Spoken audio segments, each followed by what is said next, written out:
Mungu akubariki sana unayetutazama kupitia TV yetu ya Heaven Light TV, lakini pia unaytufuatilia kupitia redio, kupitia chaneli zetu za mitandao ya kijamii Instagram, YouTube pamoja na TikTok. Leo ilikuwa ni hitimisho la siku ya 5 ya mkutano kati ya siku 7 ambazo Mungu ameziachilia kama siku 7 za neema. Mungu akubariki sana.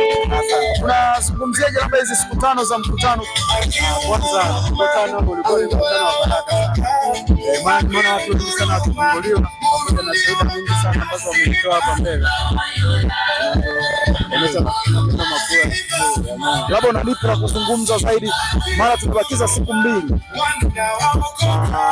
La kuzungumza hapo ni kwamba watu waje kwa wingi katika maeneo haya, maana Mungu yupo. Unazungumziaje siku 5 hizi za mkutano? Amani imekuwa kubwa sana. Labda taarifa za mkutano ulizipata? Kuna rafiki alikuja kutembelea nyumbani, wakaniambia bwana, Jumatatu kutakuwa na mkutano. Nikaamua kuhudhuria mkutano. Nikakuta yale maombi yananigusa sana.